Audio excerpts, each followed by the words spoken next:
Okay, so what we're going to do now, we're going to look at this example.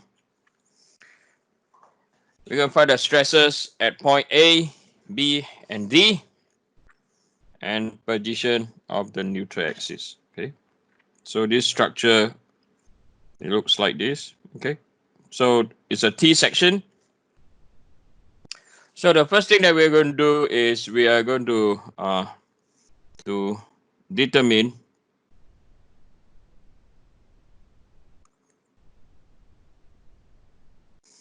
the moment vectors. Okay, the M, Y, and MZ vectors, and either compression or tension. That's the first thing we're going to do, or tensor. Okay, so over here we know that the moment is tilted 20 degrees from the z-axis. So this is 20 degrees. Okay, so remember the moment arrow is always from the what? From the z-axis. Okay, the moment vector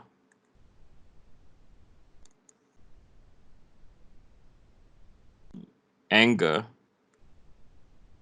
theta is from the z-axis. Okay, and positive is clockwise, right? Like how drawn down there is positive. Okay, so what we have here, yes, Is it always from the z-axis? If yes, it's okay. I'm going to teach you always z-axis because there are some things that I'm going to teach later that will affect the analysis. Okay, so from here you will have mz, right? And then you will have my.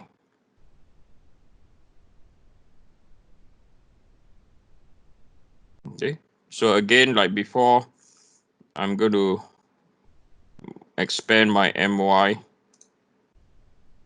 I'm going to paste, and it's going to be here. Okay, so now you can formulate your my is equal to 10,000 sine 20, right? This is straightforward. So 10 power 3 times by sine 20 is 342, 3.42 times 10 to the power 3. Oi, now I cannot write with my iPad. Sorry, people. Can you still hear me? Yeah. Yes. Yes. Okay, good. So I think it's my note. My note is, yeah. I'm going to go out from note and come back in again. Give me a moment, okay? I have a non-responsive note down here.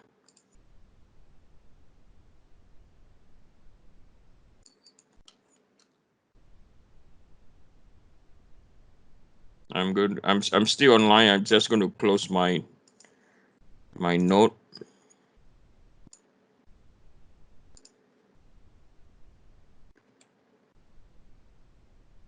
When technology works, it's beautiful. When it don't work, it's horrible. It's still not closing, and I'm still not able to write. Hello, people. I'm still around. I'm going to stop sharing my screen. Probably that's why. Stop sharing. I'm still around.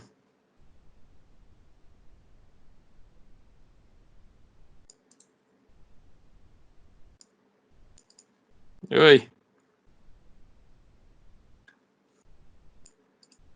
I'm still sorting out. Okay, give me.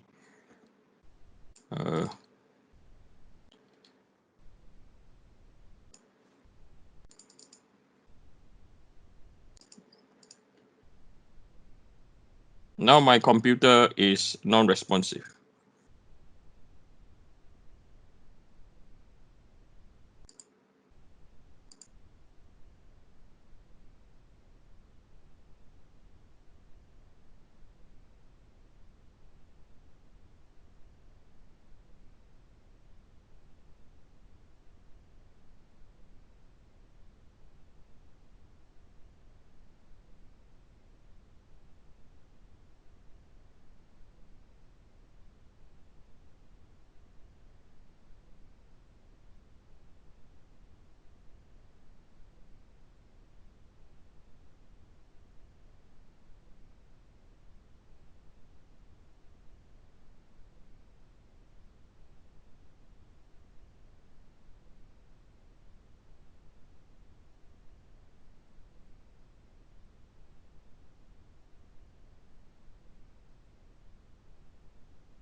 Can you hear me? Hello. Yep, can hear you. Okay. Yes. Okay. So sorry about that. You need another break, you cheeky sort. Okay. Yeah. Technical difficulty. Okay. So right. So where I'm trying to recall where it was. So you have to find your moment vectors. Okay. So this is 3, 4, 2, 0. Pound inch. And then you can see my screen, right? Yes. Yep. Okay, good. Okay, so mz is 10 times 10 to the power 3 cos 20 degrees. Okay, so 10 power 3 times by cos 20. So it's 9397 pound inch. Right. So once you know the magnitude, immediately do your analysis. What do I mean by do your analysis? So we know that this is how your my is acting on, right? So you know that the head of the arrow will be compression, tail end will be tensile, right? And then the other one you can look at is mz, right? So this is your mz compression, tensor. So once you got this, it's 1/3 of the better one already. Okay, so you know that A and B, what are the stresses going to induce by My and by your Mz or at point D or any points now. Okay, so after you have this, the next thing that you have to find, okay, so the formula that we're going to apply is equal to M stress in the X direction is equal to My over Iyy Z plus by Mz over Izz Y. Okay, right? So now we know our My, now we know our Mz. Next, we want to find what is our Iyy and what is our Izz. Okay, so if we were to find our Iyy, or before we go on, okay, so we have to find second moment of area.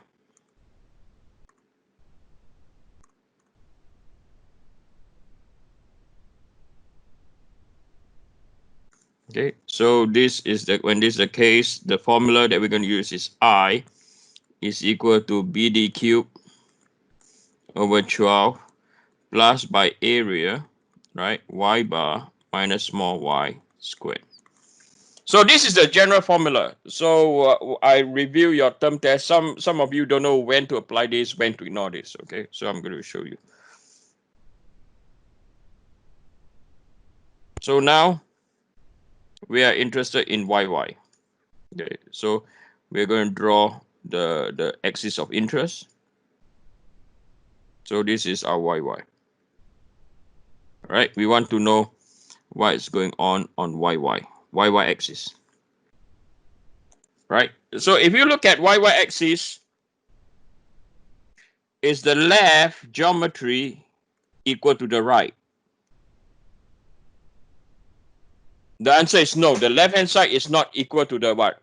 To the right hand side. When that's the case, when the geometry on the axis, the left, for this case, is not equal to the right, okay, or either side is not equal, then that's the case we have to find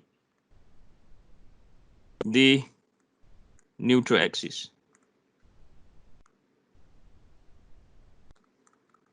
Okay, this is where you have to identify the neutral axis. If the left is equal to the right, you don't need to do that. Or the top is equal to the bottom, you also don't need to do that. Okay, so now you have to find the position of the neutral axis. So I'm going to divide this into two. So this is 1, this is 2, and this is where my datum is.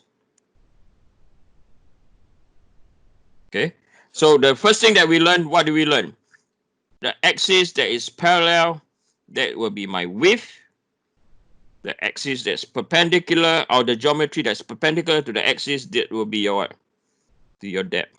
So we're going to do this quickly. So section, right? 1 and 2, and then we're going to multiply width and depth.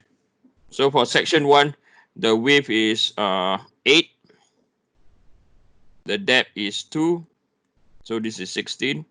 For section 2, the width is 2, the depth is 4, so this will be 8. And then so for this case, we are looking at the Z bar. The small Z bar, the Z distance, because we don't know exactly on the Z axis where is our centroid, right? So this will be 2 divided by 1. So this is equal to 1. So that will be 2. Should be 2 divided by 2, right? Oh yeah, 2 divided by 2. Why I mean 2? Thank you. 1 pint of beer for you. Okay, if you don't drink, we buy you orange juice. 2 plus by 4 divided by 2. So this is equal to 2 plus 2 will be equal to what? 4. Excuse me, Eugene. Yes. How come you chose the datum at the bottom? Oh, I just decided to choose over there. If you choose at the other side, at the other end, the answer will still be the same. Okay, thank you. Okay, if you choose it the other side, you'll still be the same. So what you have over here, so this is 16. 8 times 4 is 32. You sum of them up. So this is